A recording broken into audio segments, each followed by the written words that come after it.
Halo teman-teman, bagaimana kabarnya? Masih sehat? Bagaimana kondisi keuanganmu? Apakah aman? Kali ini saya akan membahas tentang 6 fenomena yang aneh yang terjadi di Indonesia, yang kira-kira 90% dari masyarakat Indonesia pasti pernah mengalaminya. Banyak sekali kejanggalan yang ada di sekitar kita, dan tanpa kita sadari, kejanggalan-kejanggalan ini sudah menjadi pola hidup bagi kita, dan bahkan sudah menjadi budaya yang sangat sulit sekali untuk dikendalikan. Fenomena ini merupakan kejadian yang aneh tapi nyata. Kenapa? Karena sebenarnya kita bisa menghindarinya, tetapi secara tidak langsung karena sudah menjadi pola hidup, kita juga melakukannya. Nah, apa sajakah fenomena itu? Simak video ini sampai habis supaya tidak salah paham. Sudah bukan menjadi rahasia lagi bahwa untuk saat ini kita sangat susah sekali mencari pekerjaan di negara sendiri. Apalagi pekerjaan yang sesuai dengan keinginan kita. Hal ini tentu karena jumlah tenaga kerja yang baru lebih banyak dibandingkan dengan jumlah pemberi kerja. Selain tidak seimbangnya antara jumlah pemberi kerja dan jumlah tenaga kerja, faktor kecocokan atau terlalu pemilih juga menjadi penghalang yang besar bagi kita ketika mencari pekerjaan.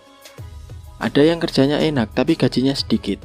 Ada yang gajinya besar tapi kerjanya jauh. Ada yang kerjanya dekat tapi teman kerjanya toksik semua. Kemudian ada yang gajinya besar, lokasi kerja dekat dengan rumah, teman kerja baik semua, tapi tuntutan pekerjaan yang di luar nalar. Ya, semuanya tidak ada yang menyenangkan selama kita masih kerja ikut orang. Solusinya ya bikin usaha sendiri. Nah, masalahnya untuk membuat usaha sendiri dibutuhkan modal, yang mana modal ini didapatkan dari bekerja terlebih dahulu. Kecuali kalau berasal dari orang yang berada loh ya, modal sudah tersedia.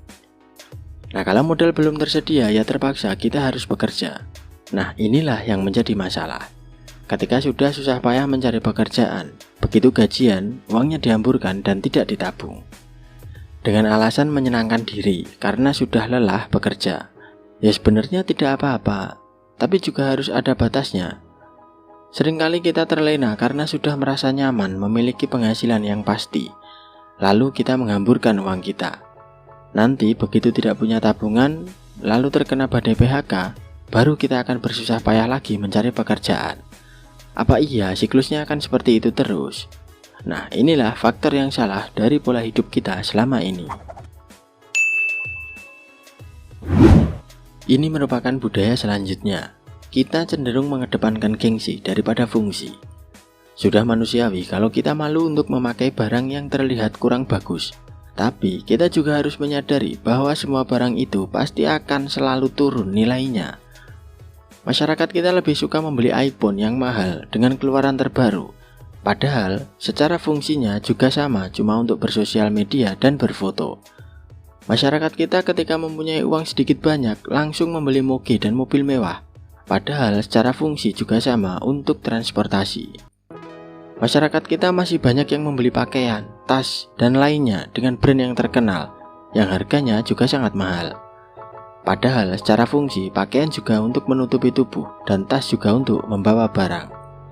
Ini merupakan suatu bahaya bagi kita bila kita terus melakukannya. Hanya untuk menuruti gengsi supaya dapat sanjungan dari orang-orang, kita rela mengeluarkan uang yang cukup banyak untuk barang yang sudah jelas nilainya akan turun. HP mahal 2-3 tahun ke depan harganya ketika dijual juga akan turun drastis, iya kan? Memang tidak apa-apa membeli barang mewah asalkan sesuai dengan fungsinya. Misal, kita membeli HP jenis iPhone yang mahal karena kameranya bagus dan fitur editingnya lengkap. Kita membelinya karena kita memang seorang editor, dan dengan HP tersebut kita bisa mengedit dimanapun secara praktis dengan hasil yang maksimal. Nah, ini baru membeli karena fungsi, karena dibutuhkan. Cuman, bagi kalian yang masih mengedepankan gengsi daripada fungsi, lebih baik kalian segera sadar dan berhenti melakukannya. Karena kita tidak pernah tahu seperti apa kondisi keuangan kita ke depannya. Kalau dari awal kita sudah mempersulit diri kita dengan terus memberi makan sifat gengsi, ya kita tidak akan berkembang. Belilah sesuatu sesuai kemampuan, dan belilah sesuatu sesuai kebutuhan. Berikutnya adalah tentang pesta pernikahan. Seringkali kita melihat banyak sekali orang yang merayakan pernikahannya dengan begitu mewah. Bahkan tak jarang juga yang sampai berhutang hanya untuk bisa membuat pesta pernikahan yang mewah. Apakah membuat pesta mewah itu salah? Tergantung. Kalau kita mempunyai keuangan yang bagus, ya silahkan mengadakan pesta. Yang salah adalah ketika kita memaksakan mengadakan pesta, padahal kita juga tahu bagaimana kondisi keuangan kita. Itu sama saja kita akan mempersulit diri sendiri. Dan masalah berikutnya adalah ketika uangnya sudah habis dipakai untuk pesta pernikahan. Setelah menikah, malah tinggal di satu kamar kos atau di satu kontrakan. Kasus ini berbeda dengan orang yang memang niat mengontrak karena masih merantau loh ya. Kalau yang merantau dan mengontrak, nah itu kan karena ingin menabung untuk bisa dipakai usaha di kampung halaman. Jadi berbeda kasus. Sudah banyak sekali cerita yang sering kita dengar. Pasangan atau keluarga yang setelah mengadakan pesta pernikahan mewah malah pusing bayarin hutang. Ya kan itu semua salah sendiri. Hanya demi terlihat wah di hadapan tetangga, teman, saudara, dan lainnya, kita rela menyakiti diri sendiri. Alasan apa lagi? Seumur hidup sekali. Inilah alasan yang sering sekali digunakan oleh masyarakat kita. Apa tidak bisa mengadakan pesta nanti saja ketika sudah ada rezeki yang lebih? Banyak juga kok yang mengadakan pesta ketika sudah beberapa tahun menikah. Bahkan ada yang anaknya sudah sekolah baru mengadakan pesta pernikahan. Hakikat dari pesta pernikahan adalah kita bersyukur karena telah dipersatukan. Kita berbagi kepada para tetangga, saudara, teman, dan lainnya dengan ikhlas. Bukan kok malah untuk ajang pamer dengan saingan kemewahan.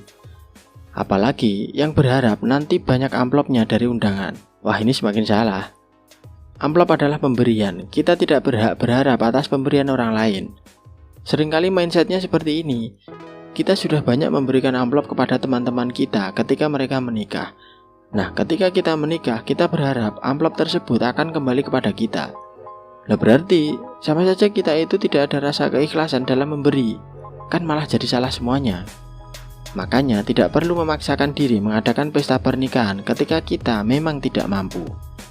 Simpan saja uangnya untuk kebutuhan rumah tangga ke depannya. Mending uangnya bisa dibelikan rumah untuk tempat tinggal daripada dihamburkan untuk pesta yang hanya 1 atau 2 hari saja. Nah, ini yang lagi ngetren. Masyarakat kita mayoritas suka sekali dengan kegiatan pamer. Pada dasarnya, sifat dari masyarakat kita adalah belum bisa ikhlas dalam bertindak. Kita masih sering sekali berharap pujian, sanjungan dari orang lain. Makanya muncullah sifat pamer. Kita nongkrong di tempat yang mahal, difoto, diposting di sosial media, supaya dilihat oleh orang lain kalau kita mampu ke tempat itu dan kita mendapatkan sanjungan. Apakah itu keren? Ya itu memang keren bagi orang yang memang sudah memiliki financial freedom. Tapi bagi orang yang masih berjuang untuk finansialnya, mending jangan memaksakan. Banyak sekali kita temui hanya untuk bisa pamer dan terlihat wah di hadapan orang lain. Orang tersebut rela berhutang. Hutang hanya akan mencekik kita secara perlahan. Sadarilah bahwa apa yang kita pamerkan, apa yang kita sombongkan, itu semuanya hanya akan mendapat sanjungan sementara. Setelah itu, orang tidak ada yang peduli. Apa tidak miris ketika kita berhutang hanya untuk pamer? Kemudian di saat orang-orang sudah selesai memberikan sanjungan, mereka tidak peduli, tapi kita masih pusing mikirin hutang. Kan gak logis sama sekali. Rela menyengsarakan diri hanya untuk sanjungan sementara. Fenomena ini juga cukup sering sekali terjadi di dalam lingkungan masyarakat kita. Banyak orang tua yang lalai akan tanggung jawabnya sebagai orang tua. Banyak orang tua yang berharap bahwa nantinya semua kehidupannya akan ditanggung oleh anaknya.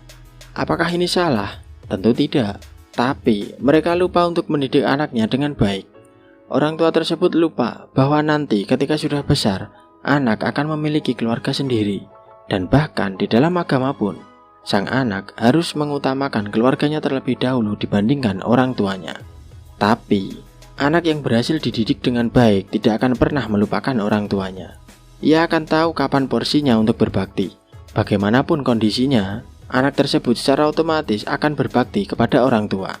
Dan ketika sudah mempunyai penghasilan tanpa orang tua minta pun, pasti anak akan memberikan.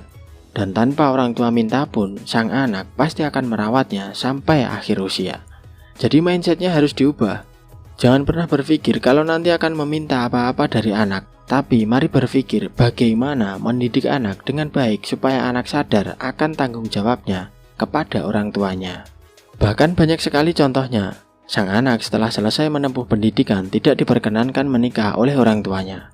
Disuruh bekerja dulu. Katanya sudah disekolahin tinggi biar ada imbal baliknya sedikit kepada orang tua.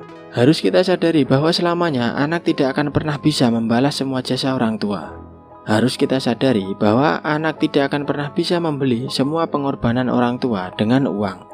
Percayalah, kalau anak berhasil dididik dengan baik, tanpa orang tua minta pun, sang anak akan berbakti sesuai dengan tanggung jawabnya dan sesuai kapasitasnya. Orang tua yang masih mengharapkan sesuatu dari anaknya, justru hanya akan menunjukkan betapa ia ragu kepada anaknya, dan malah menunjukkan kegagalannya mendidik anak sehingga ia takut kalau anak akan lupa pada orang tuanya. Bukankah begitu? Nah, ini fenomena yang terakhir. Fenomena ini sangat sering sekali kita temui di sekitar kita. Banyak orang yang mempunyai hutang tapi belum bisa membayar. Nah, yang jadi masalah adalah mereka bisa jalan-jalan dengan alasan healing atau refreshing. Lah, untuk jalan-jalan itu apa tidak membutuhkan biaya? Kan daripada untuk jalan-jalan, mending dipakai untuk mencicil hutang. Ketika hutang lunas, percayalah bahwa pikiran kita akan tenang karena kita tidak memiliki tanggungan. Kita tidak dihantui oleh perasaan dikejar-kejar terus-menerus. Pikiran yang sumpek adalah disebabkan karena suatu beban. Nah, hutang juga merupakan beban yang terus membebani pikiran.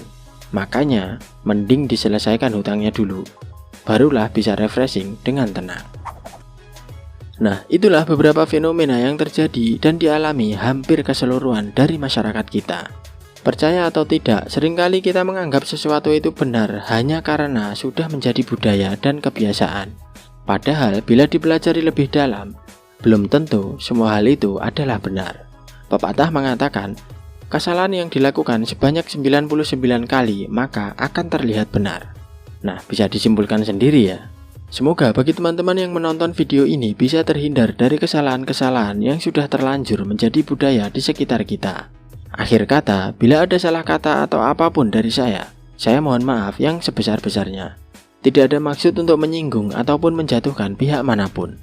Semua narasi hanyalah bentuk dari suatu pikiran dan dipublikasikan supaya bisa menjadi wadah sharing dan berbagi pendapat. Ambil positifnya, tinggalkan negatifnya. Sampai jumpa di video selanjutnya.